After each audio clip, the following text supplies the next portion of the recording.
Welcome to episode number 8 of Uncovering Unexplained Mysteries for August 9th, 2016. Mike, how are you doing? I'm doing good, doing fine. I had a little bit of a throat sort of thing that I was dealing with for the past couple of days, but I think I got over whatever it was. I don't know. I think it was allergy related. I thought you were going to say I had a little bit too much to drink last night. I'm really hungover. I thought that's what you were going to say. I don't drink. I don't do that. My dad is an obnoxious drunk, and I think, you know, since a lot of that runs in the family in terms of what kind of drunk you'll be, I don't want to do that. And the last time I had a few beers was with my dad, and we were watching Fast and Furious, the 4th Fast and Furious movie, which is a piece of shit, by the way. And we had some Bud Light Lime, and I had a couple bottles of that, and all it did was make me tired and made me want to pee a lot. That's all I remember. The alcohol just made me tired and made me want to pee. Great. I could see you getting a few drinks in you, and like if people think that you get angry now when you do your movie reviews, God, if you added alcohol to the equation, Ghostbusters 2016 was a piece of fucking shit. That would be funny. Yeah, I think I'm more of a silly because I got a bit buzzed, and then I started doing an impression of Stallone singing country music from that movie he did with Dolly Parton called Rhinestone. Oh my God! So that's where he just I at this Toby Keith's Bar and Grill in Oklahoma City, and so this is how it goes. He's like, "But wiser you created a monster, his name is Drinkenstein, Drinkenstein, Drinkenstein." That's really what he sounds like. Oh my God! Wait a second. There's a Toby Keith's restaurant in Yeah. Oh my God! Like the country singer Toby Keith? Yeah. Oh man! Every time I think about Toby Keith, because he's got that stupid. Yeah, well, he's got that, but then he's got that song "Honky Tonk Badonkadonk," where he's like, "Hooey, shut your mouth, slap your grandma." He like says "slap your grandma," and then he'll go on TV and do those like Wounded Warrior Project commercials, and he's like being real serious. And every time I'm looking at him, all I can think is "slap your grandma, slap your grandma." Oh Jesus. Or maybe it's it's Trace Adkins that does Honky Tonk Badonkadonk. Sorry, Trace Adkins is the one in the commercial, not Toby Keith. Whatever. All that shitty country music is the same to me. I don't give two shits about that music. I hate it so much. And of course, being in the South, I am inundated with it. Everybody wants to hear country. Okay, so welcome to again Unsolved Mysteries podcast, Uncovering Unsolved Mysteries podcast. We had a little power failure there. Sorry about that. Let's dive into the segments here. We're starting first with the St. James Hotel haunting. That's one that Mike handpicked. So it's not on the Ghosts DVD. Nope. As far as I know, it is not even on the bonus disc. I don't remember this person's name. I apologize, but I think it was somebody on my YouTube channel. They actually referenced this, I believe, this particular segment, the St. James Hotel.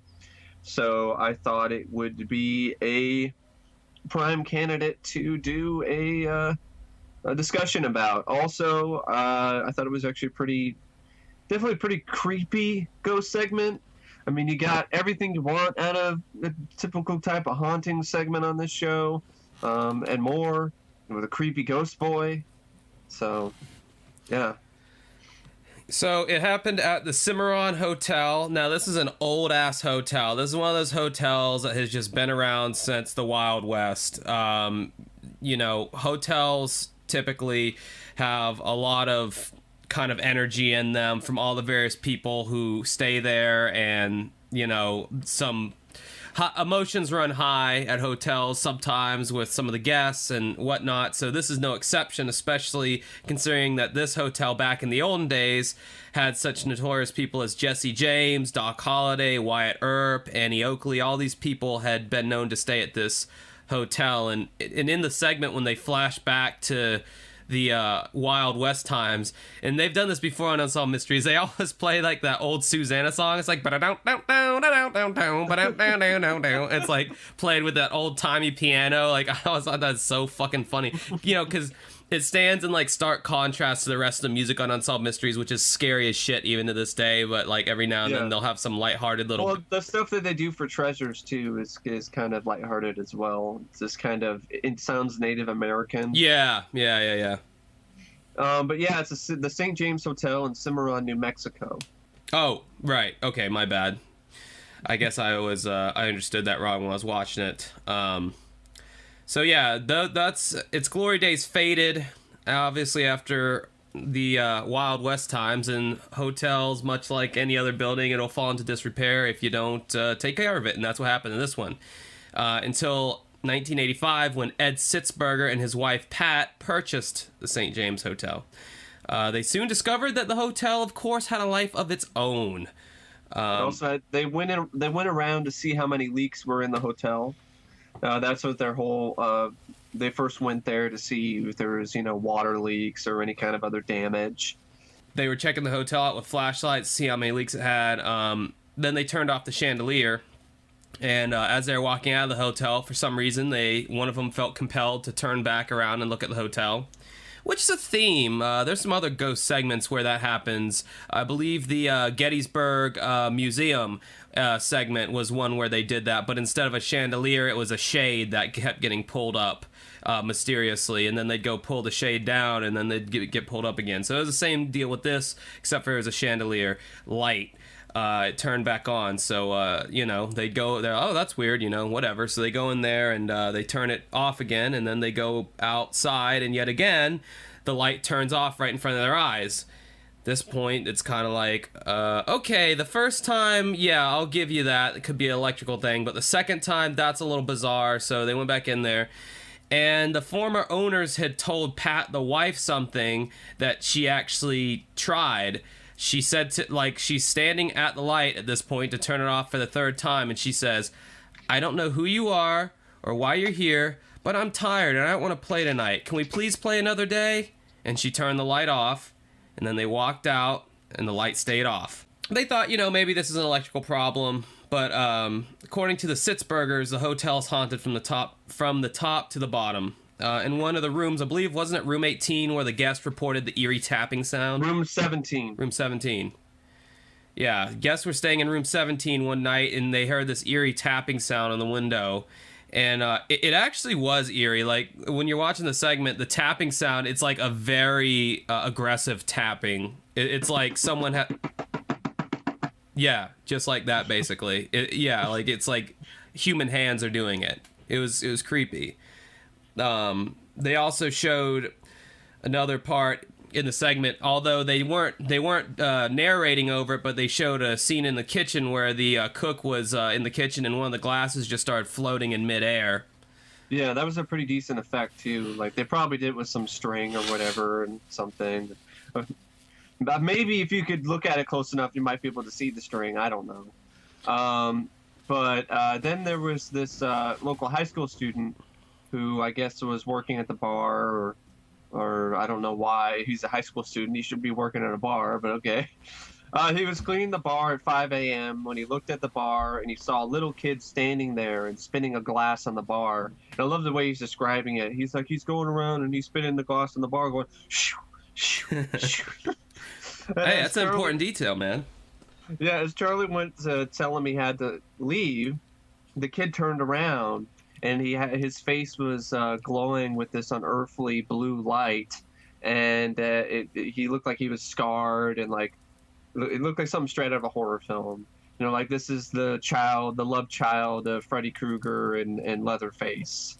It's just all fucked up in the face, and then the guy was he was terrified, and the kid ghost kid just jumped off the bar and disappeared.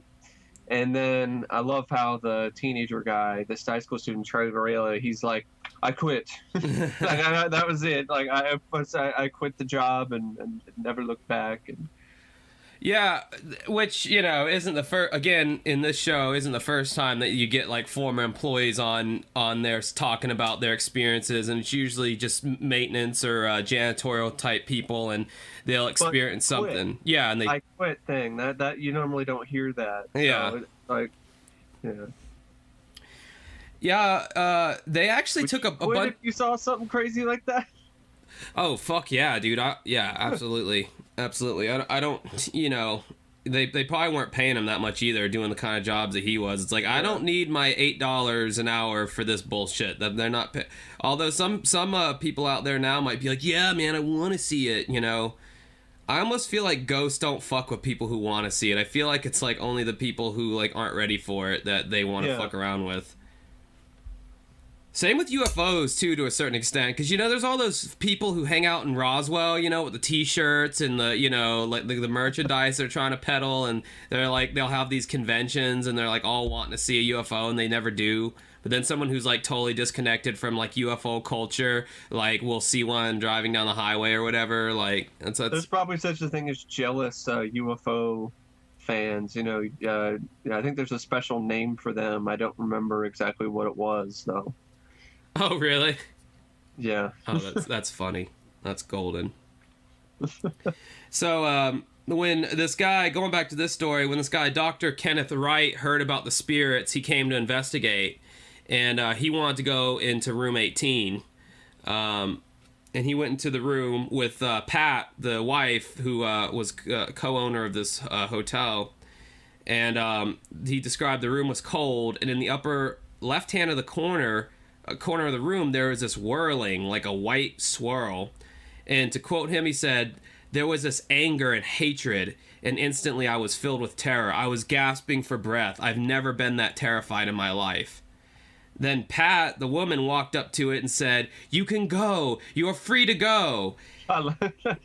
It was negative. And she goes, "It was negative. It was cold. It felt like it was from the past." And that's a weird way to describe an energy or an entity. It's from the past. The way they make it looks like something that isn't scary. It looks like, oh, look, it's just a floating ball or whatever of light. Yeah, but if you saw that in person, though, I mean... Oh, yeah, I know. But it didn't look like your typical sort of evil ghost sort of thing. But apparently with this kind of stuff, though, it's not about just how it looks. It's same with the UFO cases. It's a feeling it's an unexplainable feeling that you get as well. It's like something is being conveyed to you that's reaching your sensory beyond touch, feel, sight, taste, smell. It's like this overwhelming sense of dread. Yeah, which I think is a little bit more than just panic, because I've panicked and I've been fearful before, but I've also had really bad nightmares where I felt such a deep fear and dread in these nightmares that I've never felt in my waking life. Yeah, that stuff stays with you more than, you know, surprise or shock. Yeah, like I hate flying in airplanes, and I'm scared to death the whole time I'm in an airplane, but, you know, it doesn't, as soon as I'm done, it's like, yeah, that sucked, but it's not like something that sticks with me like when I was a kid and I heard a voice when I was like going to bed one night, which actually happened to me. It's like the only time I've heard a voice. It just like said, "What are you doing?" Like when I was trying to go to bed, like I was actually saying my prayers, and I heard that voice out of nowhere, and I'm scared the shit out of me. That's creeping me out. The only time I heard a voice in my whole life, like never heard voices, but just that one time I heard that, and it was so. And then of course my dad, being the kind of guy he was, I went and told my dad about it, and you know my dad was like really hardcore into like Christianity and stuff back then, and he's like, "You should have said, 'I'm praying. What are you doing?'" Oh, that's so corny. It's golden. It is just golden. Like, yeah, that's good, you know. I think the bigger question would have been, why am I hearing a disembodied fucking voice? But yeah, I could have asked him what he was doing, I suppose. Well, what if it answered? Yeah, see, that wouldn't have been good. It would not have been kosher for my sanity. So, what do you think it would have said if you answered with that one? You know, what are you doing? I'm praying. God, who knows? Oh, my bad, man. I'll come back. I just wanted to hang out or something. But see, I live in a mobile home, and as we all know, ghosts can't haunt trailers because they have ghosts. Or something creepy like this, or oh, that won't do any good. You're like, oh, now I don't have something that's.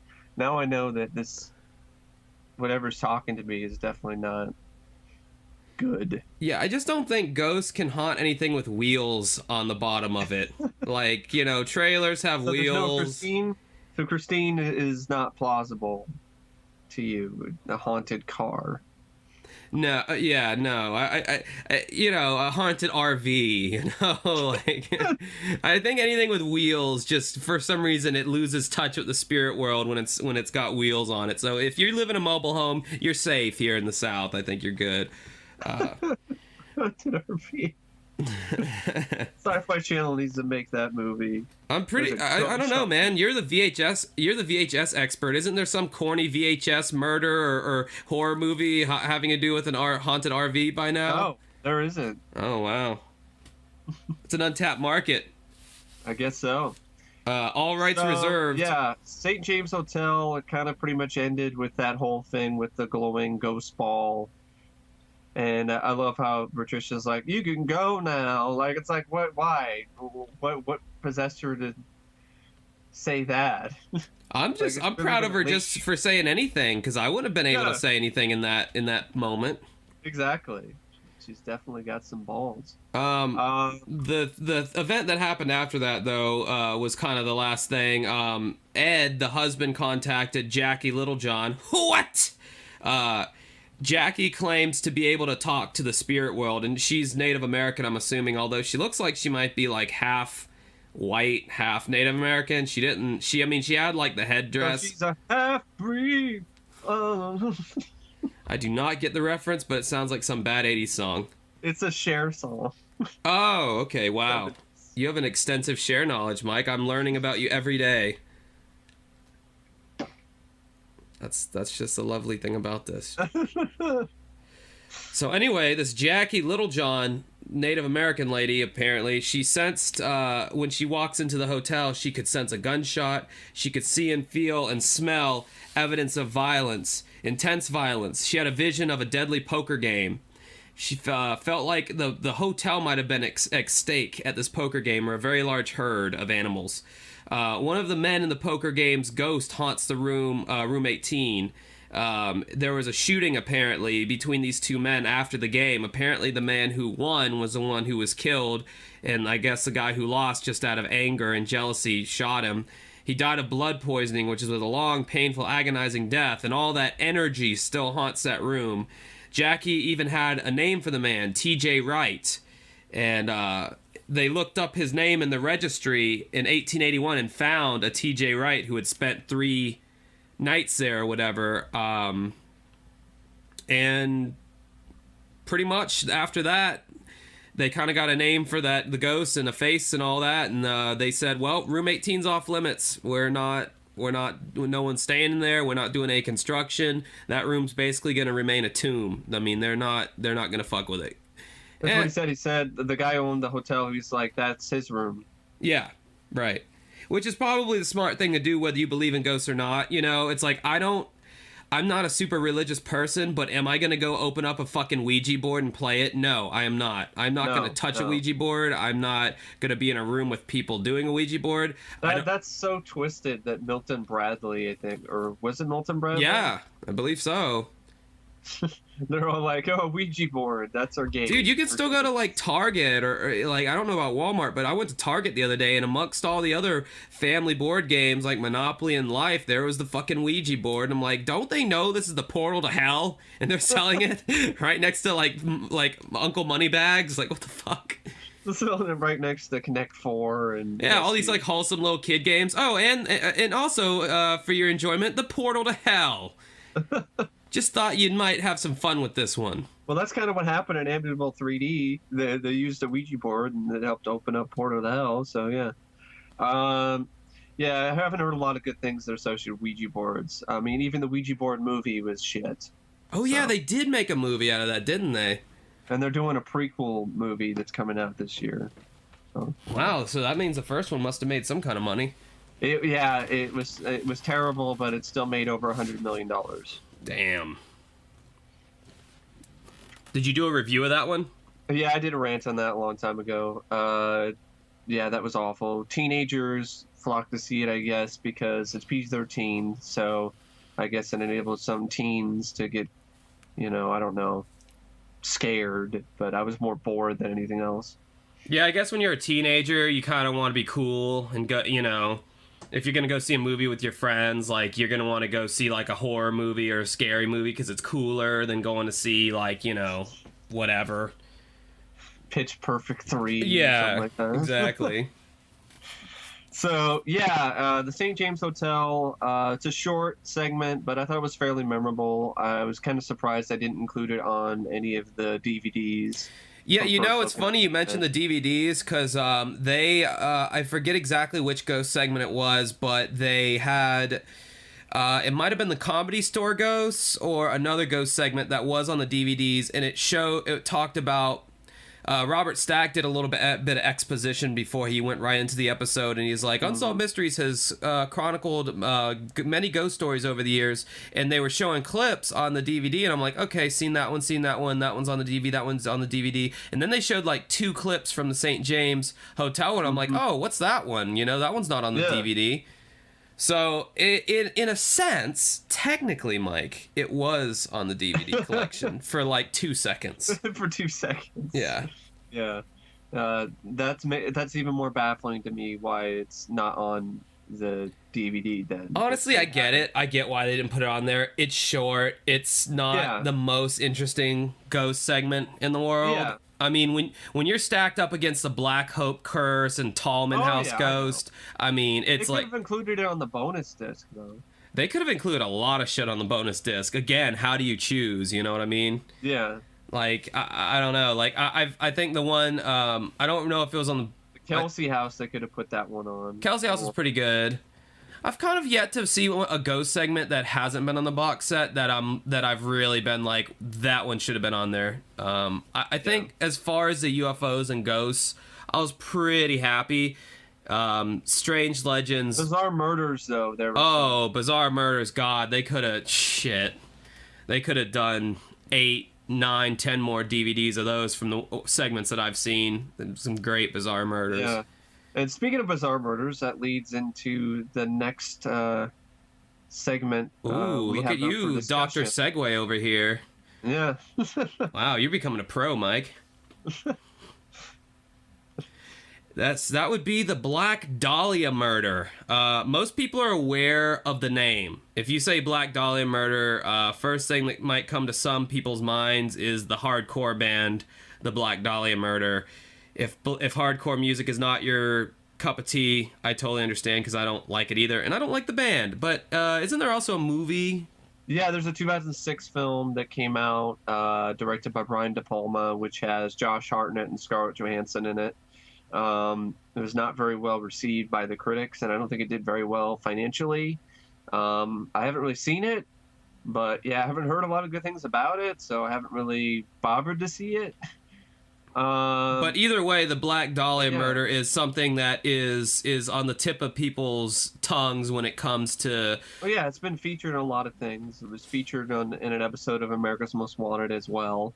And the location of where she was, where some people think she was murdered, was investigated by ghost hunters. Those fucking hacks. Oh my god. Yeah. Yeah, talk about one that they left off the Ultimate Collection. Why this was not in the Strange Legends, but like Huey Long was. I don't understand. And they had the segment that ties into this on there. Right. The one yeah. The torso Larry. That might have been why, because maybe but then again though on the UFO disc they had the Roswell Area 51 connection, which was a tie-in, so it's not like they were above doing tie-in for the disc. But they didn't do it on this one, which they should have. Not saying there's anything wrong with the Huey Long segment. It's actually really interesting, but I'm just saying, like, you got RFK. Huey Long, you're like, huh? Who? Right. Black Dahlia? People are like, oh yeah. familiar with the Black Dahlia. So this woman, I thought she was a Black Widow for many years before I did more research on this particular case.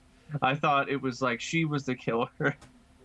oh yeah. And then, you know, but no, she was the victim. I had no idea Unsolved Mysteries even did this segment until I was able to procure some sources of these episodes.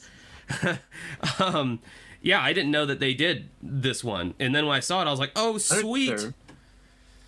Yeah. So this woman had a penchant for wearing black dresses and black lingerie. In 1947, she became the centerpiece for the most celebrated murder investigations in U.S. history. And that's the phrase they use in the show, celebrated murder investigations. I think the word celebrated and murder investigation was a little bizarre to me, but it is bizarre. She must have been a real bitch. No, just joking. God rest in peace, rest her soul there. Yeah. So on a cold, crisp morning, in January, 22-year-old Elizabeth Short was found in a weed-infested lot of the Crenshaw district of Los Angeles. It was a very barbaric slaying. Yeah. This passerby who discovered her remains thought it was a discarded mannequin at first because the body had been neatly bisected at the waist. That means cut in half, folks. Yeah. She'd been gutted and drained of all the blood. Holy fuck. The cuts were clean and precise, as if it had been done professionally. One of the investigators goes on to explain further, and he said that she was cut from ear to ear like a grin. The throat had been cut. So like the Joker? Yeah, well, that's what I thought. But, I mean, let's put a smile on his face.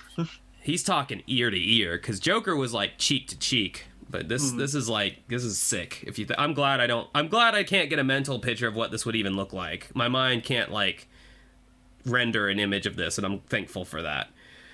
She'd even been mutilated sexually. This is the worst case of sex crime in the history of Los Angeles County. The case had baffled law officials, and they say that there is now evidence. Well, as of this segment, they say there's now evidence to link this case to Cleveland's Torso Slayer.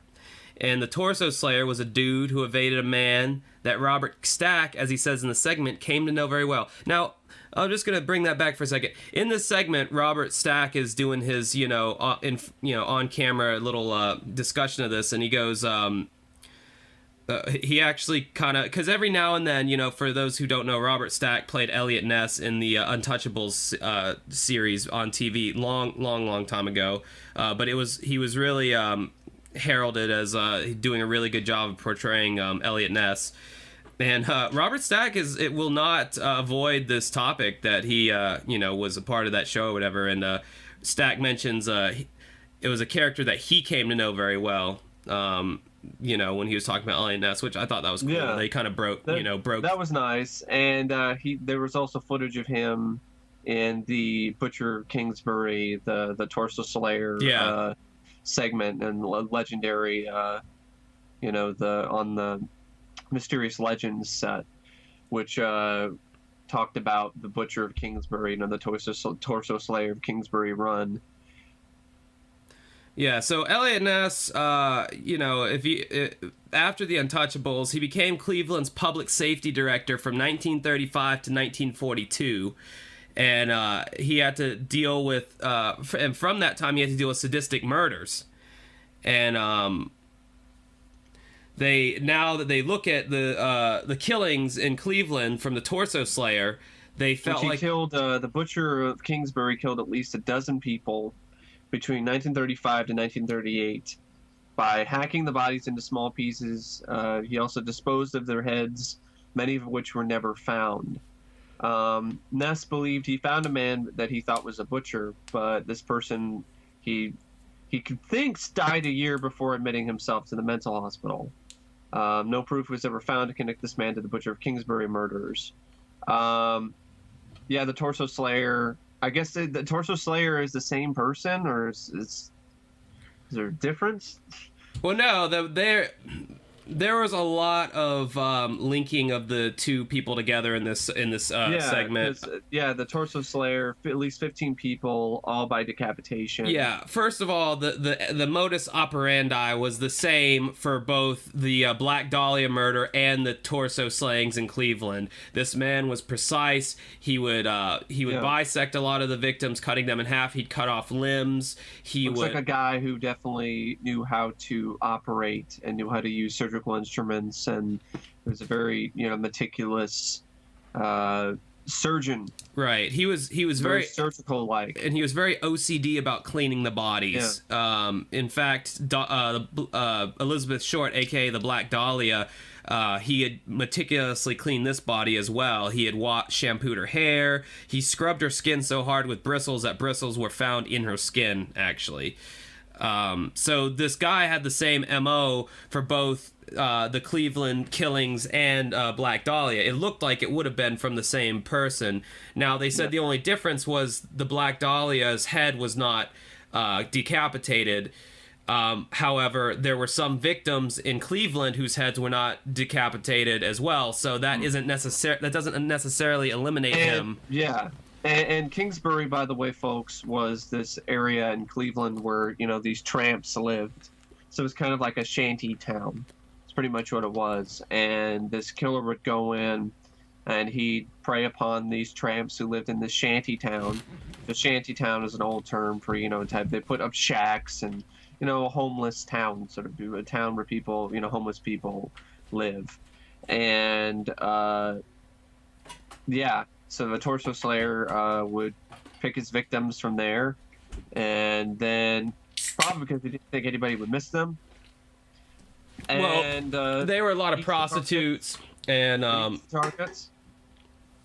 Yeah, they were prostitutes. They were vagrants. They were just society's kind of. And this was as you would probably expect. This was a crazy case, and it was a case that really caused a lot of controversy and fear in Cleveland, and it also started to begin to hurt Ness's reputation as being the guy who was able to keep calm in the city of Cleveland and make sure that the crime level was low, and this is the one killer he couldn't catch, he couldn't stop.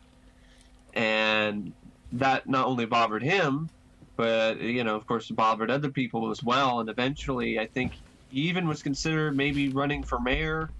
And at certain, at the height of his time in Cleveland, he would have been a shoo-in. But, then you have this torso killings, and people just, I guess they thought, because of one case he can't solve, and one person he can't stop, he's only human. You really felt bad for the guy after hearing about it because, he was a good cop. He was a really intelligent person.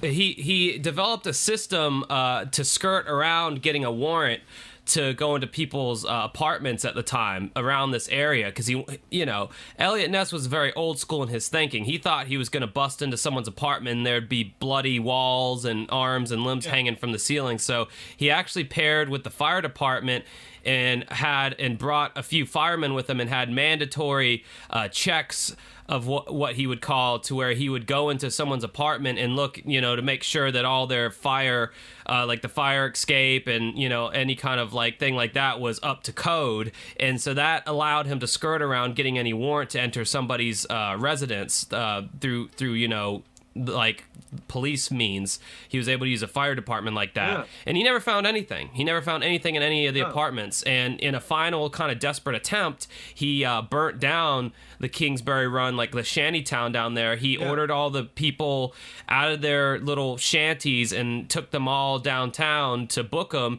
and to process them, and he burnt the whole place to the ground, and that really stirred up negative public opinion against them. The general opinion at the time was these are desperate actions by a desperate man, and his brute force untouchables tactics were not very impressive to the people of Cleveland, and but you know, like I said earlier, he was desperate. He wanted to find this guy, and he thought if he arrested all these vagrants, at least he would get them off the streets for a night, you know, to keep them from getting their heads lobbed off. Yeah. You know, and you can think of it. Yeah, they took them away from their homes, so to speak, but they were in danger anyway, being there. So, you know, he might have saved some of their lives anyway by, you know, getting them away from there. But people didn't want to look at it like that way. They just thought, oh, it's just a census act. You know, there's no need for this, and he's just desperate and whatever. But it is pretty tragic because you look at it. You know, he put a lot on the line.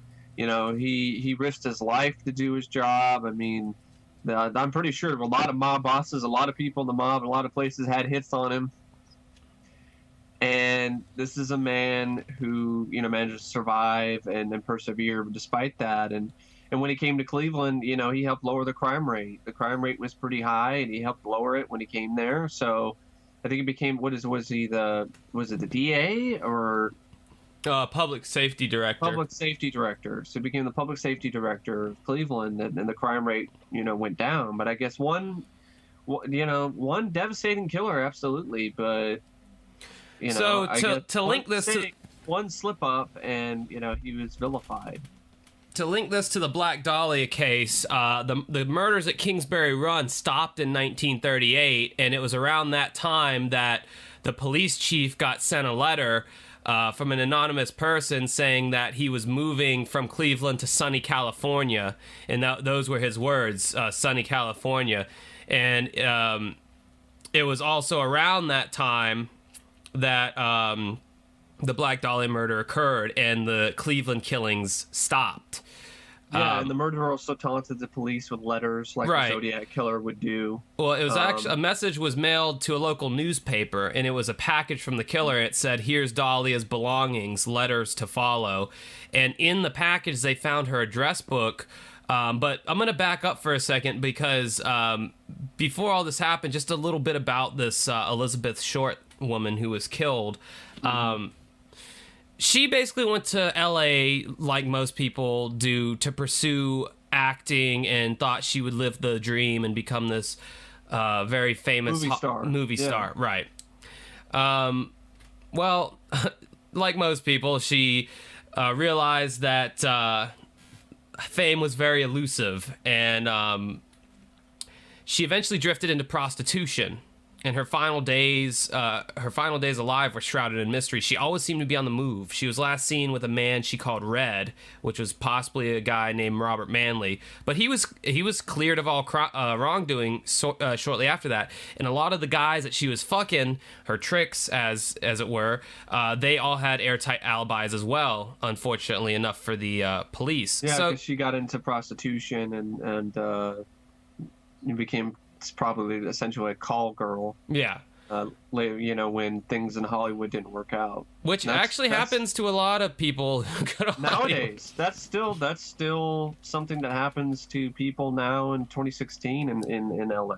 Yeah. So this is still pretty topical when it comes to that sort of thing, where it's just a tragic case of, you know, a woman, you know, with some big dreams, and then, you know, things don't work out, and they got to sell her body in the street in order to, you know, pay the bills. Yeah, which, you know, with how high the prices are just to live in LA, and, you know, that's pretty much what you have to do to afford anything out there. The best you can hope for is that you can upgrade to be an escort. And, you know, and there are some escorts that just are making bank. Oh yeah, no, you can make a lot of if you have no. If you have no self-worth, or if you're just able to compartmentalize, and you're absolutely gorgeous. That's the thing. True. You gotta be just supermodel stunning in terms of your beauty. I mean, some people don't get bothered by high-end escort. A high-end escort they are always really, really beautiful women that maybe they had plastic surgery to look that way, whatever it was. Yeah, these high-end escorts make a lot of money. Yeah. Anyway, I saw something about it. I was blown away. I was like, shit. Yeah, I could go into knowing a friend who did that, and I didn't know she did that. Yeah, and she made a lot of money from that. But that's a different story. Going back to this though, in the mail that the package that was mailed to a local newspaper, it had her address book in it, which was she had her tricks. Right. It was in reality her trick book, and one page was missing, and it was most likely the page that contained the information of her killer. And all of her items were soaked in gasoline as well, in order to remove the fingerprints. Oh, I didn't. Interesting. Oh, I didn't remember hearing about that part. That is interesting. This guy who, I guess through my notes here, I just felt it okay to just put down his last name, Lawrence. I guess we'll call him Mr. Lawrence. Lawrence Scher. Okay, I didn't capitalize Scher, so I thought it said Lawrence Scher began to research, but no, it's Lawrence Scher began to research the case in '89, and he became, and that was the guy who really broke the link between the Torso Slayer. And this isn't the first time Unsolved Mysteries has had, this type of, they talked about this type of link with, one criminal with another. They did one where they tried to link Zodiac with the Unabomber. Which is one we should probably do in the future. Yeah, that was pretty interesting. I think this one's a little bit more plausible than that one. But, that one has its plot. There's some things about that kind of line up. Then there's one they did about the Boston Strangler.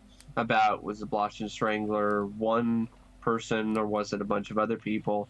So, yeah, it was interesting to see another one of these. It's always interesting to see that. There's theories, from people who come in and look at the evidence and then try to piece things together. And this one seemed fairly plausible because, like we were saying, the Black Dahlia killer is very surgical, very methodical, very safe, very, particular in the way that he went about hacking her to pieces. And also was very OCD about it. So you can definitely see that there's a connection there. And then I think he talks about Elliot Ness there was somebody that he thought was the killer, the Torso Slayer, and I don't remember exactly what the guy's name was. They never released a name. They never released. Yeah. He took the name to his grave because he knew he was smart enough to know you can't just go around accusing people without hardcore definitive evidence. But there were some other people like Francis Sweeney. There were some other people which they thought Walter Jr. was it Dr. Walter Bailey. He was considered a suspect in the Torso Slayer segment.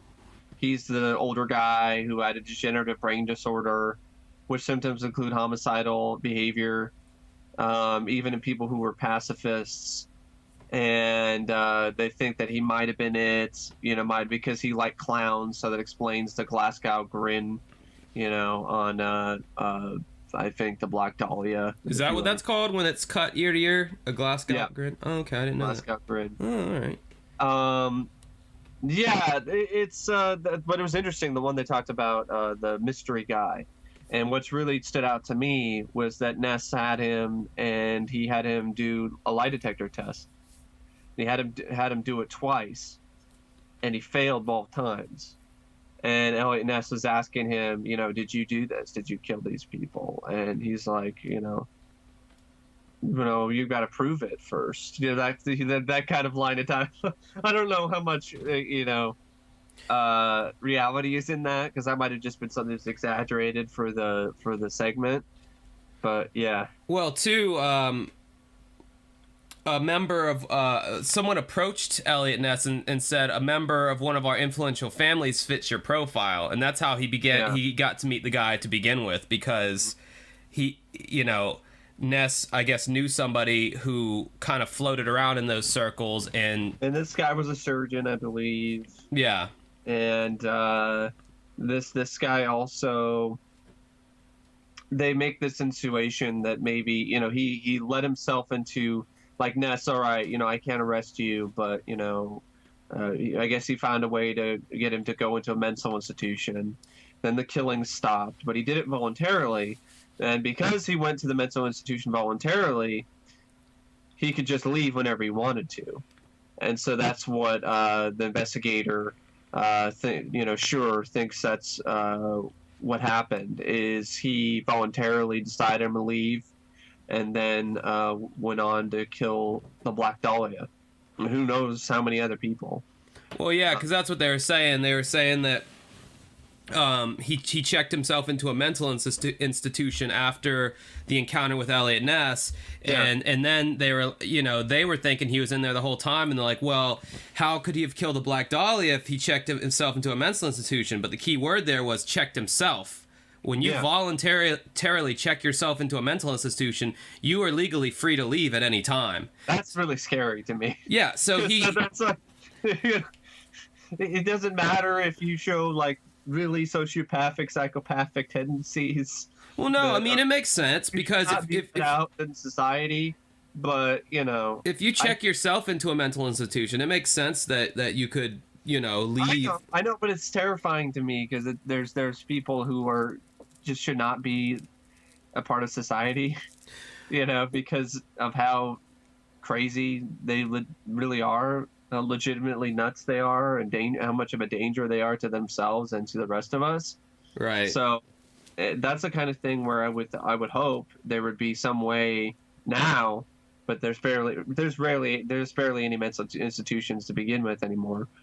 But it would be nice if I know it's one of those things, you're taking away their rights or whatever, but if this person shows obvious psychopathic tendencies, I would really, I think it would be a good suggestion to keep them there.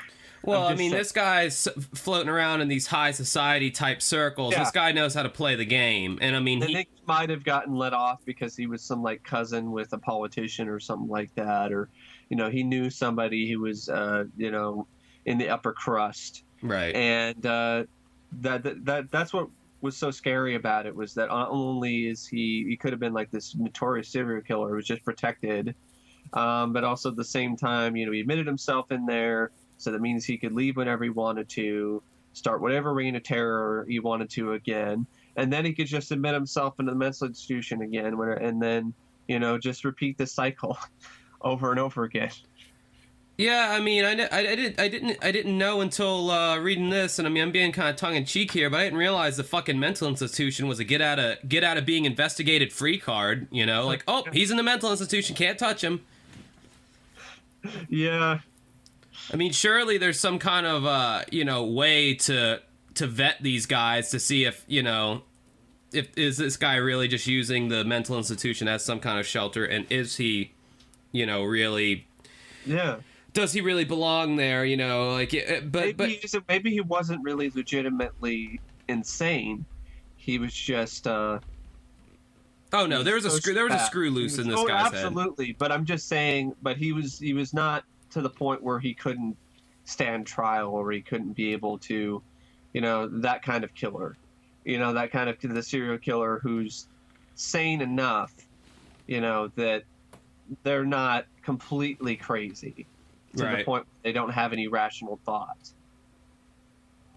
I think he knew what he was doing, and I think he knew what he was doing was wrong, and he liked that. Well, yeah, I mean, this guy liked to taunt, so which is another thing the Zodiac Killer loved to do.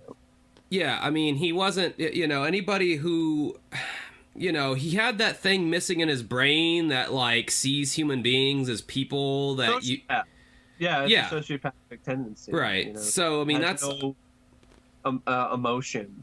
There's no empathy. The empathy is lost. Right, so, this is according to Unsolved Mysteries, this is the most prolific mass murderer in U.S. history, and his identity remains unknown to this day, which was true back then, and it's still true now. Which obviously he's dead now. Oh yeah. I mean, which that's one thing you can take comfort in, but I mean, it just kind of shows you that if you have... Well, not really. I mean, he died probably much like the Zodiac Killer did, unless we're to believe the theory that Unsolved Mysteries, some of the guys who came on Unsolved Mysteries said, that he was the Unabomber. That he did not get. There's no justice. He got away with it. No justice for the rich. Yeah. Well, no, seriously though, like that's kind of the message I got for like if you are powerful enough, if you know the right people. I mean, hell, in the news the other day, there's this guy, this cop who was upset over the Dallas or whatever, the Texas shootings or whatever, and he was in a town like 20 miles away, and he got really drunk, and he said some racist shit. He's like, while he was drunk, he's like, that coon killed my brothers or whatever, and he got drunk and he started shooting up a church. It wasn't a black church, but it was a church nonetheless, and he got sent to jail, but all they did was relieve him of his police of the badge. He didn't like the church and all. They didn't press charges. Like he just got off because he's a cop. And if he hadn't been, if he had just been a normal dude, or it's like that the brothel murders. You know, the one where the guy, you know, the women were murdered at a brothel, and there was this cop who was who worked over there, and he was considered a suspect. Oh yeah. The massage parlor in Kentucky. Yeah. Small town where, you know, they let the brothel go on, but they used the brothel as like money, you know, as a money hole for the police department. Yeah, it was basically fundraising for the police department via women selling their bodies. And as long as the women complied and did what they were told, nothing bad happened. But as soon as they, you know, one officer in particular wanted more services than the other officers, and they finally started telling him, no, fuck off. And that's when I totally believe he was involved. Oh yeah, absolutely. And there was the other guy I think was involved too. He quit the force, and then I think there was one of the guys who went for mayor or something, or you know, what is it, governor? You know, mayor of the town. Yeah, it was some small shithole in the wall town, which those kind of towns scare me to begin with. If you're not in the good old boy network in those kind of towns, then you better be watching your back, because there ain't no protection for you. I mean, it's still like that. So it does seem like there is no justice for the rich. You know, he probably was one of these really. I can totally see the Black Dahlia, the guy. I can see the connection between the two, between the Torso Slayer and the Black Dahlia killer. And I think that if they are one and the same, it makes sense that they never got caught. It could have been some sheltered son of some rich family who, you know, in order to protect their reputation, you know, they did not want their son's activities to be known. And as fucked up as that is, some people do put their reputation over justice, or over, you know, over other things. They think they're above the law. Right. Well, I mean, that's like the Kennedys. Like the damn. Nice to see Steve Seagal kick their asses. Let's kick all their asses. You think you're above the law, but you ain't above mine. Roadhouse. That's Swayze, not Seagal. But well, whatever. Whatever. Similar badassery. Yeah, rip their throats out. So yeah, that's the Black Dahlia case. I mean, it's a shame, you know, and it's a beautiful young woman who got brutally murdered, decapitated. Well, not decapitated, but bisected, and all her guts taken out. And also the fact she was a prostitute. You know, that probably some people probably look down. You know, like, who cares about that case at the time? You know, it's a prostitute. Some people are probably like, who, you know. Well, I think the fact that she was attractive kind of made people care more, and that's a sad thing about our society. That is sad, yeah. I mean, that's really how it is now. I mean, anytime you're beautiful or you're really exceptionally good looking, people just care more about you in general, which is like really fuck. It's like that saying goes, nobody cares unless you're pretty or you're dead, and it's true. Yeah. So there was some Dr. George Hodel. I don't know if he was interviewed here. He's Steve. I think it was George Hodel. He's a retired City of Los Angeles homicide detective. He argued in his 2003 book, Black Dahlia Avenger, that he believed the evidence that the murder of the Black Dahlia was his father, Dr. George Hodel, a Los Angeles physician who was a prime suspect in the infamous murder, although he was not publicly named as such at the time. Hodel believes his father actually tortured, murdered, and dissected Elizabeth in the historic Snowden house. And that's where the Ghost Hunters connection goes in. Those fucks went and investigated. And some other show called Haunted Encounters also, because they believe Elizabeth's spirit is still in the house. That's a theory. It's just like, again, going back to Huey Long's segment, Carl Weiss, his father, or Carl Weiss's son, has spent his whole life trying to clear his father's name. As, he doesn't feel like he killed Huey Long. He feels like Huey Long's bodyguards shot him accidentally. Yeah. So, I mean, it's just one of those. There's also, Dr. Walter Bailey, who knew Elizabeth's older sister, Virginia. This theorized that Dr. Bailey's degenerative brain disorder, which symptoms included homicidal ideation, behavior, and even pacifists. What we do know about Elizabeth is that before her murder, Elizabeth the Black Dahlia, she was short on cash and constantly moving. She may have contacted Dr. Bailey, a surgeon who specialized in liposuction, hysterectomies, and amputations. We also know that Elizabeth wasn't shy about asking for money, and she often tried to gain some through a sympathetic sob story that her husband had died in World War II and she miscarried. While she did have a lover who died of war, she was never pregnant. Walter had a son named Walter Jr. who died in a car accident. It is hypothesized that since he is a doctor, he saw through Elizabeth's lie and acted in a fit of rage. Police and psychologists agree that the murderer must have had to sustain his anger for quite some time, meaning she must have touched on something that really upset him. Coincidentally, Walter Jr.'s birthday is on January 14th, the day before Elizabeth's body was found. It is rumored Walter Jr. liked clowns, which explains the Glasgow grin. It's all rumors, and all these suspects are probably dead now, so there's no way to really, make anything of it. I don't know. We don't know. It's unknown. It's a completely mysterious, legendary, murder case. So we have no idea who exactly killed the Black Dahlia or killed all those tramps and prostitutes in Kingsbury Run. God, can you imagine getting liposuction back in the 40s? Jesus Christ. They literally probably took a scalpel and just cut the fat off your body. Well, this is the best we have, see? Jeez. That sounds horrifying. I mean, the infections, good lord. I mean, liposuction even nowadays has its complications. Like, God, getting liposuction in the 40s. That's like the one thing I stuck with when you were talking about that. He's like a doctor, he specialized in liposuction, amputations, and hernias. Yeah. Talk about hysterectomy. Oh, hysterectomy. Hysterectomy, which is something to do, I think, with the vagina. Yeah. Vaginal area. Yes. I don't think we've ever said vagina on this podcast, so I wanted to put that out there. Can we say that? I think we can. I think the amount of F-bombs I've dropped at this point, I don't think there's any. Although it's funny because on iTunes it says our podcast is clean lyrics. It's like clean lyrics certified, and I'm like, no, not by a long shot, but okay. Yeah, but it's cleaner than some rap songs. Yeah, true. But yeah, I don't know. No one knows who killed the Black Dahlia.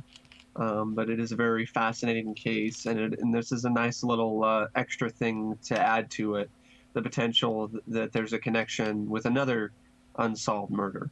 If you'd like to learn more about the Black Dahlia murder, please visit your local library and ask your local librarian. Reading Rainbow. Reading Rainbow. All right, so moving on, our next segment is, I'm glad Mike picked it. I'm very happy to talk about it. Anytime we're talking UFOs, I get excited in many regions of my body. That was disgusting. Of course, we were talking about the Bentwaters UFO over in the U.S. Air Base in the Bentwaters Air Base in England. There have been many UFO sightings on or near military bases, but this is the most well-documented one in military history. Do you want to run with this one to begin with, Mike, or would you like me to? You can start. Okay. So there are two U.S. military bases in England. There's Bentwaters and there's Woodbridge. Okay, and these two bases are essentially diagonal from one another.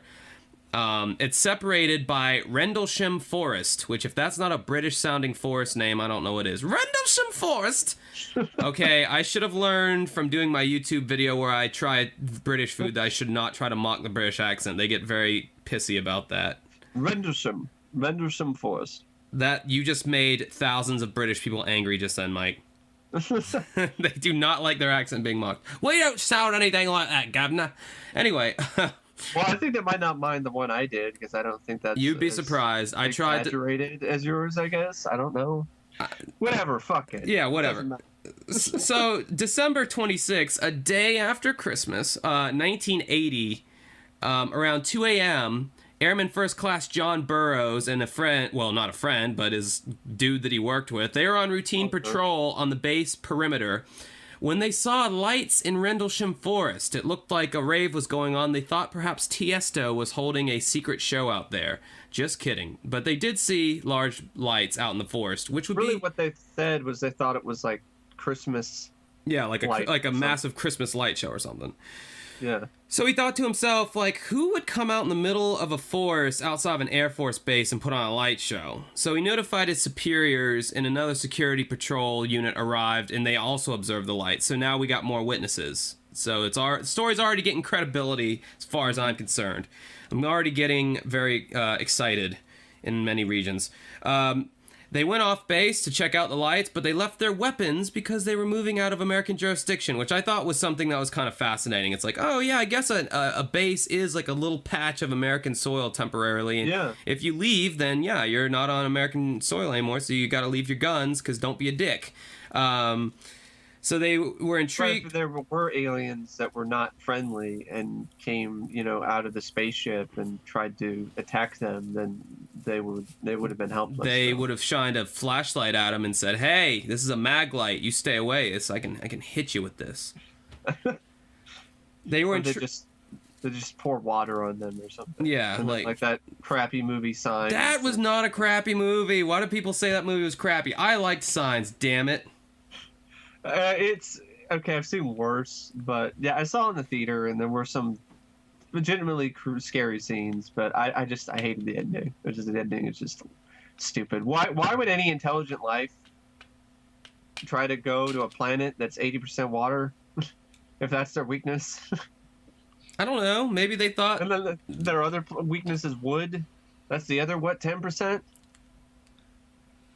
I don't know. I tend to like a lot of movies that critics pan. Like, a lot of people pan the movie Hook. I fucking love Hook. I love Hook. So it's one of my favorite films. I grew up watching that movie. So, yeah. But yeah, Signs, and maybe it'll be better if I watch it again. But... Probably not. But I don't know. I still like the movie a lot, and it still gives me goosebumps. No aliens came out. It was just, thankfully, because they weren't prepared. I don't think anybody would be prepared. Yeah, but they did observe the animals were being disturbed. They heard a lot of ruckus. The radio transmissions from Heathrow Tower said that they picked up an object on the radar. Then when they entered the forest, they encountered said object with strobing lights. And of course, it was disc-shaped. They all hit the ground, and the object went up into the trees. Typical early CGI you see in Unsolved Mysteries. Yeah, it was bad, but, I still like it. I don't know. Yeah, I do. It has a certain charm to it. I mean, they didn't have a ton of money, so, they could have done it with a practical model, maybe, which would have been a little bit more preferable. But, even that could have its problems, because you got to light that the right way, otherwise it looks just about as bad. Right. So, for typical early 90s CGI, I mean, I've seen worse. Yeah. So it has a certain charm to it. And so they see this spacecraft that floats up into the sky, and then they're like, whoa, what? That was weird. Well, they said, too... They were saying that everything was slowing down. Right. They were like, when it was happening, everything seemed to go slower. Like a time... Well, he said it wasn't like a time warp, but he said everything felt different. Everything was slower to us, and everything felt different. Like... And then... The perception of the ground, the perception of the air, the skies, the stars were all different. And that's what I was saying earlier about the ghost in the St. James Hotel when we were talking about that orb in that room. It's not necessarily the sight itself. It's everything else that kind of affects the sensory perceptions as well. Think about it. if you witness a UFO or a ghost, like that's something that's going to stick with you for the rest of your life. That's something that is going to leave a emotional mark on you that you'll probably take with you to your death, when you finally do pass from this earth. So it's a very shocking experience that there's no way you can prepare for it. Right. No, there's not. There's no way you can prepare for it. It just kind of happens, and you have to deal with what you encountered.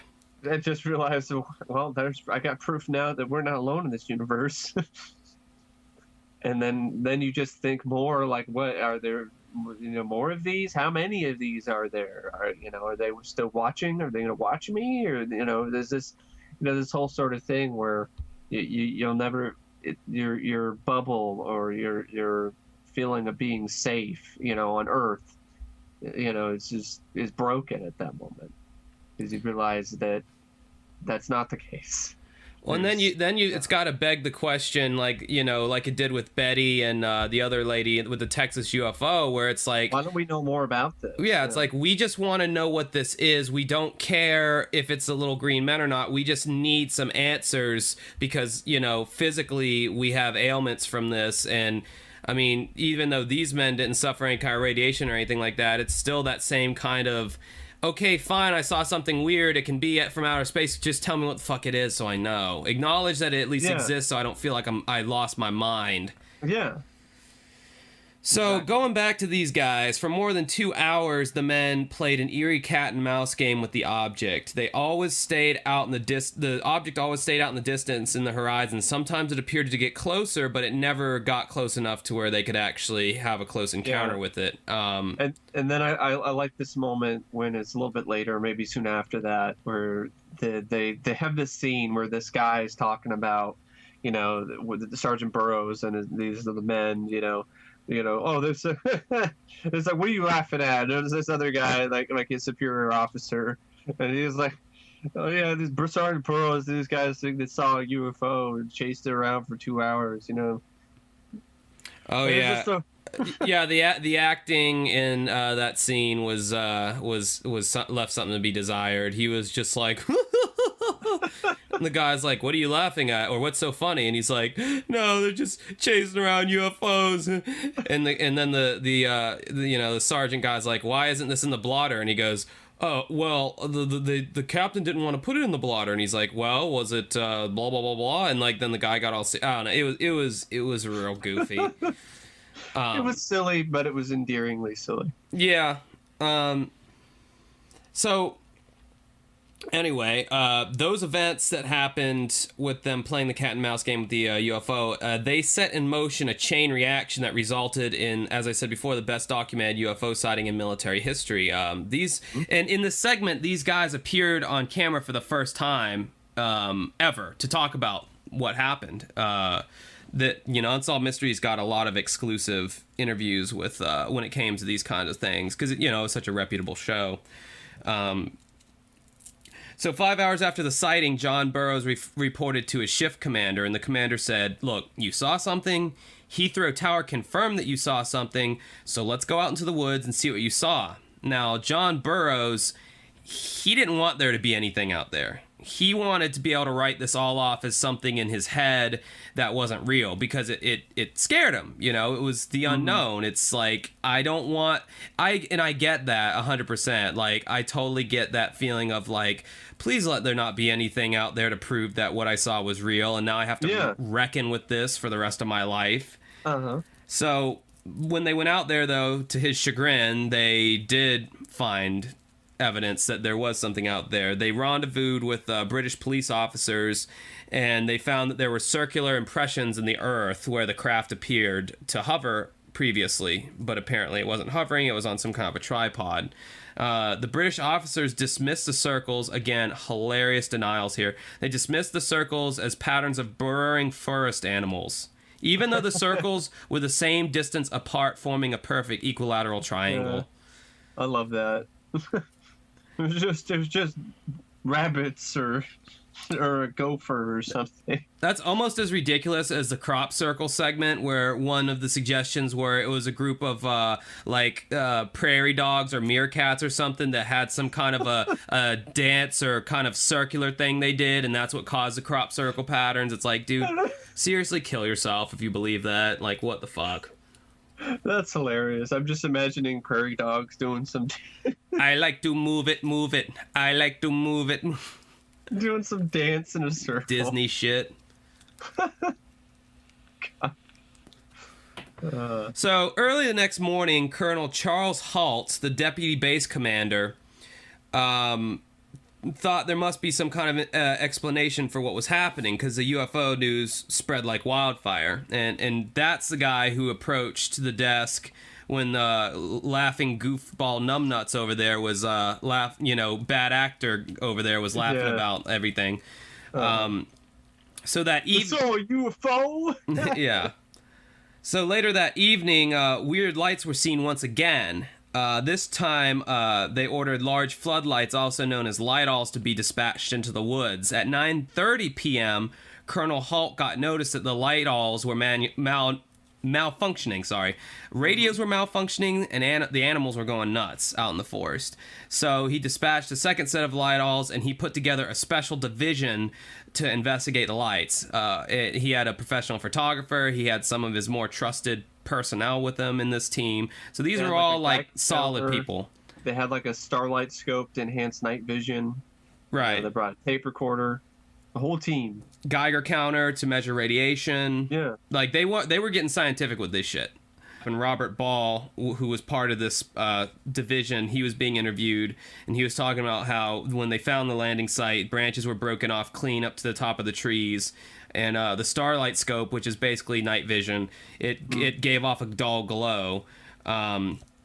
Police lieutenant informed the colonel that there was a strange glowing object 200 meters away. So he turned to look, and they couldn't explain it. It was like this red orb that was zigzagging between the trees, and it blinked at them.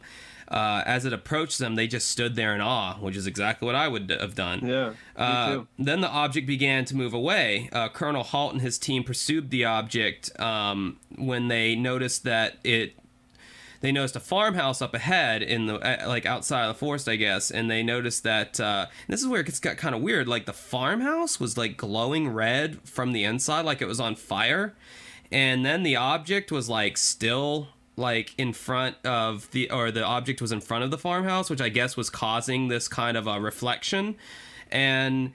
Then after, out of the middle of nowhere, the object broke into 5 white objects and disappeared. Yeah, that was so crazy. Yeah. And then they also had this thing, too, where like a little beam of light came out of the bottom. Yeah, I'm getting to that. That's a little bit further ahead.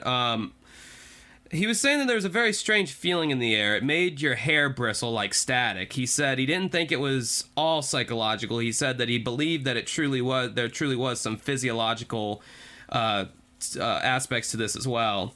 The way that these lights showed up, it was honestly, I would have to say it was beautiful. It was like this sort of in the night sky. One of them kind of looked like a crescent moon. Yeah. That's right. What I'm about to get to. They ventured on towards the coast, and they looked north 30 degrees off the horizon, and they saw 3 objects in the sky. So it's like you're already seeing all this weird shit in the forest. I mean, you're just being bombarded with just seeing the red object that blinked out was like one thing. And that's one thing that for the rest of your life, you'll never know what that is. But then not only to see that. The spaceship that was, on the ground and then floated up and flew away. Yeah. And now you see this red object. Okay, that's 2 things. Yeah, and then you see like these 3 objects in the sky, and it's just like, holy shit, we're being invaded. And they notice that would be terrifying, because this isn't just one UFO. It's just like 2, 3. Now it's like maybe like 5. Now I get really, really. I would have been freaked out before, but now it would be like, holy shit! I want my mommy level freak out. This is War of the Worlds. Holy shit! Fuck, we're all gonna die. So these three objects that they noticed in this field to the north or whatever, they started moving in sharp angular movements like they were executing a search pattern. And these were the crescent moon shaped things that you were talking about. Yeah. And I'm glad that they showed this because, you know, like I always try to bring up when we talk about UFOs, there are so many different varieties out there. And this is yet just another variety you hear about. These were like crescent shaped, like almost like a half moon type shape. And they were all moving around, shooting down beams of light. It looked like a light show, you know, like a laser light show, but like in the sky. And it wasn't a laser light show. It was, you know, some other type of unearthly light show. Right. So this colonel's skepticism was eroding with each passing moment. The objects in the sky started sending down beams of light, and many other people on the base also reported these beams of light. Going back to old John Burroughs there, he woke up at 3 a.m. and he felt a weird feeling, kind of like these things had returned, almost like a premonition. So he went down to the base and he reports, you know, where these light alls were that were malfunctioning. He went to that area, and then all of a sudden this blue transparent orb appeared in the sky and broke towards them. They all ducked for cover, and the lights all came on and off again when the light passed through them, which is just so fucking weird. So obviously these things have some kind of a conductive component to them, like an electrical component to them as well, besides just, you know, being these awe-struck, you know, or these awe-inspiring orbs. So at the same moment, 300 yards away, as that's happening, Colonel Halt's investigation culminated in a close encounter. One of the beams of light came right down next to them. The object was coming at us at a very high rate of speed, according to Colonel Halt. One of these beams of light fell very, very close to us, sort of a pencil beam of light. And I remember that image from this segment. It was just a little like beam of light. Yeah. That, you know, just... what was it doing? I don't know. Was it scanning them? Was it looking for something? I don't know. It's crazy that there was no like they didn't get any kind of radiation from that. No. Maybe it's different for maybe different UFOs or different aliens use different propulsion techniques. Yeah, I forget where I heard it, but it might have been on Coast to Coast. I don't remember where it was. About the Coast to Coast thing, try to remind me to bring that up again, because I have some kind of interesting information I learned about Art Bell as far as Coast to Coast AM is concerned. I heard somewhere that there was there's many various types of alien beings and UFOs, and some are hostile and some are not. Well, that makes sense. Yeah. I mean, if that is the case, I wouldn't discount that and be like, oh, that doesn't make any sense. No, that does make sense.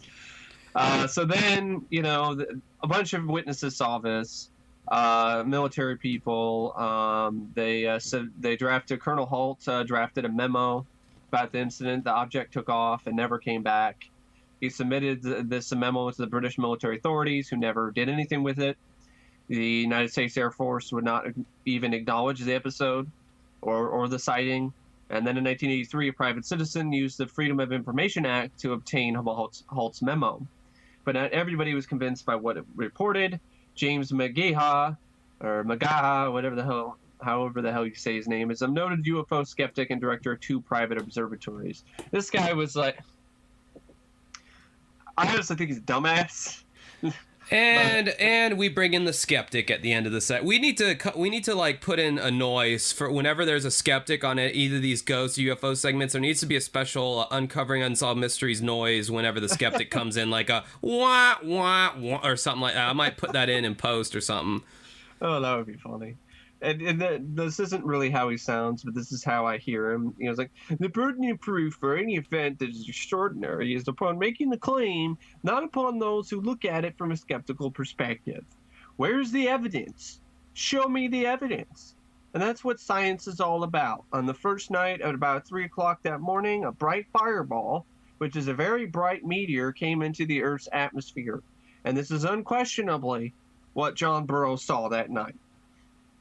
Which is just as douchey to say it's unquestionably. Yeah, there's exactly. No question that's what he saw.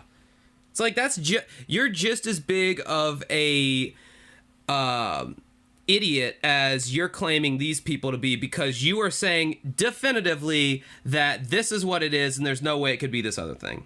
And you weren't there. You didn't see it. I mean, seriously. And they didn't see it just at 3 o'clock in the morning. They saw it at other times beforehand and after 3 o'clock that morning. Then he's talking about... He says, no. I've seen meteor showers come down before. It wasn't a meteor falling out of the sky. And it went up, not down. Meteors fall from the sky. They don't go back up into the sky. Right. I love that. Yeah. It's like... He said it very matter-of-factly, too, like, meteors... Meteors don't go back up into the sky. Like they're talking to some idiot. Yeah, exactly. Like they view the guy as a fucking moron, you know, to even suggest that they would be so stupid, you know. So he responded with a similarly stupid, simple answer, you know. Yeah, it was like Colonel Halt said a similar thing too. He said it was not a meteor. A meteor's not going to go up. Go back and forth and maintain the position in sky for. He's not going to maintain position in the sky for a long period of time. A meteor's not going to send beams of light down. And then here comes the skeptic again. He believes that both men were mistaken, unquestionably, by the way. I think both of them are being honest as to what their perceptions are, but human perception is very, very easily fooled. And I think when they went out there in the woods, everybody was out there expecting to see a UFO. With a preconceived notion, the way you view things can be greatly influenced. He also believes that the glowing red light Colonel Holt saw that night was just simply a reflection from the revolving beam of a nearby lighthouse. And Colonel Holt doesn't think so. He's like, there are too many unrelated things. If it was just a reflection, how does one explain 2 different sightings in 2 different places in the sky? How does one explain the object moving through the forest? How does one explain the sighting in the forest by the 3 airmen? There are just too many things. I have a lot of unresolved questions, and I'm not sure I'll ever have them answered. I've had people suggest all sort of things, everything from I've seen the second coming of Christ to the devil's after us. That's hilarious. I love that. I can't explain it. I really can't. I know it was beyond the realm of anything that we experience in ordinary life. I love that, too. It's like, I've seen people thought I saw the second coming of Christ to the devil's after us. I mean, they need to give this guy more credit. He's a fucking colonel. He didn't get to his position by just working at Walmart for 7 years and like, all right, you're a colonel. We're going to send you to England to a military base. Hope you do good. And a lot of these people who are in this military, you know, they're not dunces. I don't think you can really, you know, be successful in the military nowadays if you aren't at least above average in terms of intelligence. Well, not in the positions that they were in now. Exactly. You know, they probably have really high IQs. I mean, the way they were speaking, you know, they definitely knew what they were talking about. And why would they lie? What did they have to gain by this? Nothing. Yeah, I think they brought in that skeptic as just kind of an olive branch to the people who are UFO skeptics who might be watching the show. It's kind of like, okay, here's your skeptic, you know, point of view, so you can't go out and say that we're fanboys for UFOs or, you know, bias or whatever. So because he was a really weak you know, skeptic to bring in. I mean, you know, I guess he provided like that guy from Mothman, you know, who was talking, or you know, who. He wasn't really a skeptic, though. He was just a guy saying the skeptic's theory. Yeah. That it was a crane or something. Yeah. It's just a bird. I wish they had brought in a heavier skeptic for Ghost Boy. God. Yeah, that would have been nice. Even I started to see through that shit right when you discovered or told me that the mom had written a fucking book and talked about some car that what was that, like Ghost Rider car, ghost car, or some shit? I don't know. It was like some car, demon car. Oh my god.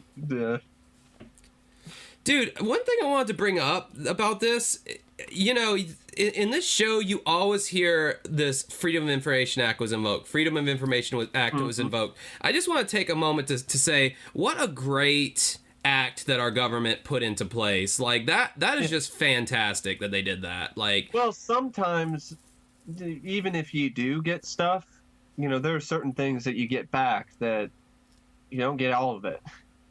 So they're still covering things up, which is kind of it's kind of a double-edged sword. You know, it's kind of like, oh, cool. You know, it's nice. All right. There's 2 sides of the coin. But it's better than nothing, you know. I mean, it is better than nothing. But when it comes to cases, where people, they had loved ones that were involved in the CIA or something and went missing, and then they get the information back and things are just blacked out, Right. pages missing, then they didn't really get anything to really help them, make them feel better about what happened. Or, when you get something with a UFO thing and you just get pages are missing or whatever, it's like, okay, yeah, something is better than nothing, but at the same time, it's like, why are you hiding this from us? Like, this is just concerning.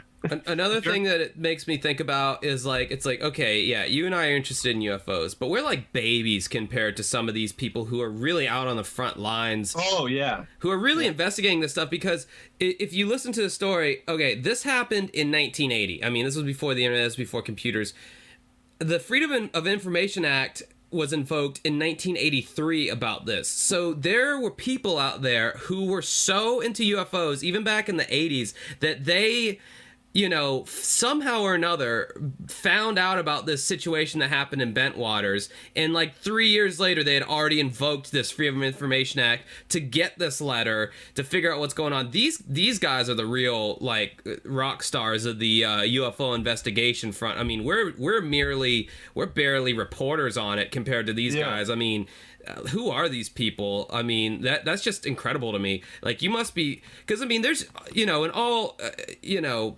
in all honesty, like there's UFO cases we could be talking about now that are still happening now, but we're focusing more on things that are unsolved mystery related, that are relating to the show, because we like the show overall, not just UFOs. But I mean, there are people who are looking into UFOs that, I mean, they're on top of that shit. Like Stanton Friedman and people like that. Yeah. I guess around the same time, 2 other unconfirmed sightings were reported in the vicinity of the Woodbridge Air Base. At least 15 men, all of them U.S. Air Force personnel, witnessed the strange lights and the objects firsthand. The Air Force continues to have no official comment on the entire series of events. What a surprise. So, I totally believe this one. I mean, there's a lot of credible witnesses, and the skeptics argument is bullshit, so I don't really...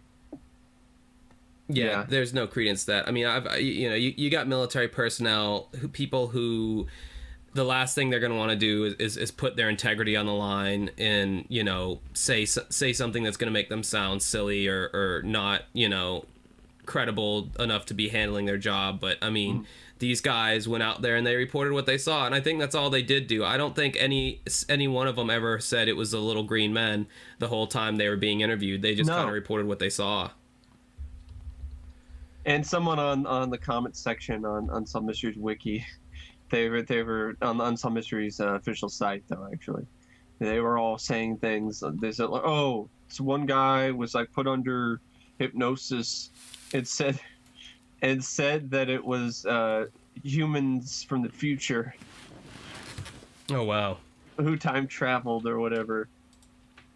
There's some guy, he's saying, under hypnosis, Jim Pennington said that they were aliens, they were human time travelers from the future.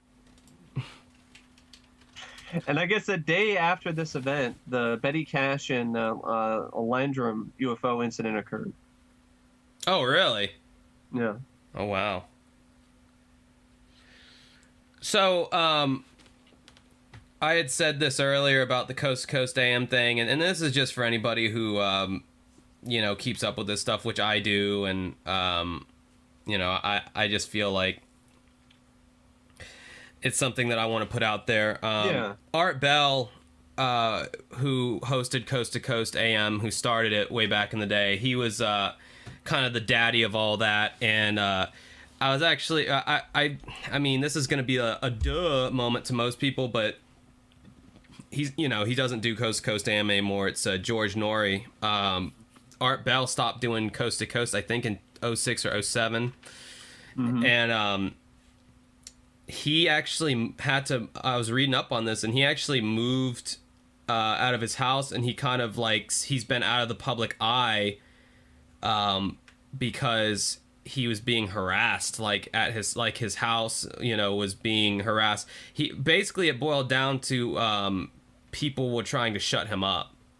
Ooh. Yeah, he felt like people were trying to shut him up, and he was saying how he had grievances with premier radio stations, and he was saying, talking about, I am just ready to tell the real story about my so-called retirement. And he said, I have asked Premiere to stop the Saturday broadcast, and thus far they have not done so, as it's their yeah, that's my dog. It's their legal right. And he says, free speech remains my right, and I will soon exercise it. But and as of November 1st, 2012, Art Bell on his Facebook said, I wish my name was no longer associated with what Coast has become. So yeah, I think that was pretty freaky. Like, he was they were kind of telling him that hey, shut your mouth. Like, they're getting to him. I mean, it's like, Jesus, is there any, can you, it's like which I think my next segment, I gotta talk about the Withville UFOs, because I keep bringing it up. It's like the guy said, the radio DJ who started his own UFO segment in Withville, Kentucky, he's like, don't look up, because if you look up and you see something and you tell somebody, your life will never be the same. And it's like, as soon as you go public with that shit and start talking about, kind of like what we're doing now, some shit starts happening apparently, and it's so old though. The cases are so old, and we didn't see it ourselves. So yeah, I mean, it's not like we're saying things that we're not rabble rousing in any way. No. But yeah, I just sent a link to Josh where I guess BBC News had this update on the Rendlesham case in July 2015, actually. Fairly recent. Charles Halt came up. He said that he has statements from radar operators that RAF Bentwaters and nearby Waltham Airfield that an unknown object was tracked at the time.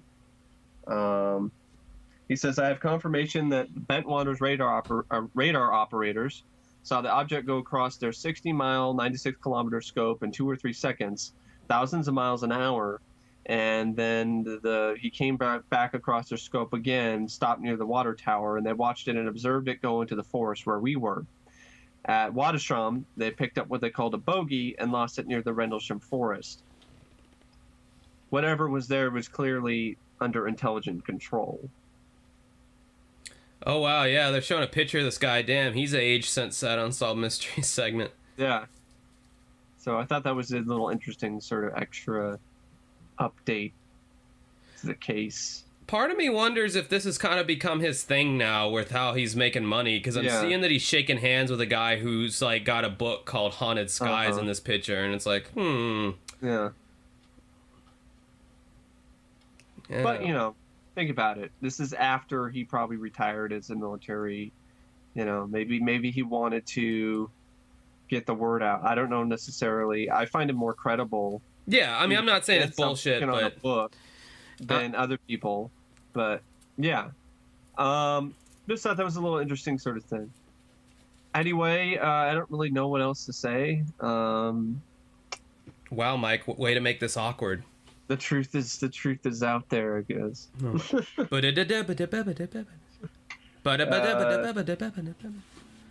I hope you all enjoyed listening.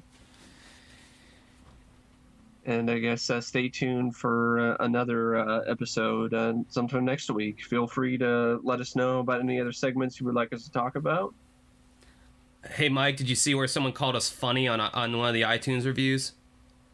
Oh, really? Yeah, They said we were funny guys. Oh, is it as in funny guys, as in good funny? Well, the review was a 5-star review, so I'm guessing it was a good funny. Okay, all right, cool. Yeah, Mike's a real fart smeller. I mean smart fella. Whoa! Hold on a second. Wait for it. He's a real fart smeller. I mean smart fella. Heyo! Whoa! I don't know what that thing's called, but I picked it up at Adventure Landing with some of my tickets, and I love that thing. Maybe that's what you should use for the skeptics when they show up. Yeah, you know what? I like the practical, actual effect that I do on the mic instead of adding something in post. You're right. That's good. I would use that. But anyway, yeah. All right, ladies and gents, that's a podcast. I hope you enjoyed it. Again, please leave any comments anywhere on Stitcher, Podbean, iTunes, Google Music. We're pretty much everywhere podcasts are found. Please comment. I see you people listening. I see you out there. And the only place we're hearing from you on is the YouTube. But comment anywhere, because I'm going to find it eventually. If you want to hear any suggestions, obviously when you guys give your feedback, we improve. So, because a lot of people were complaining about the audio on iTunes, and I fixed it. So, you know, this podcast is for you guys. That's why we didn't start this so me and Mike can talk about mysterious stuff just for, you know, him and I alone. This is for people to listen to. So, exactly. You know, give us any kind of suggestions or anything like that. It makes us feel good about ourselves and our self-esteem levels whenever you tell us that we're great, and whenever you tell us that we suck, then we just assume you're a crazy person and you have no credence. Or you know, if you're respectful about it, then we just look at it as, okay, there's stuff that we can improve upon. There's stuff that Mike can improve upon. So anyway, thank you again for listening, everybody. We really do appreciate it. It makes me feel good personally. You know, this is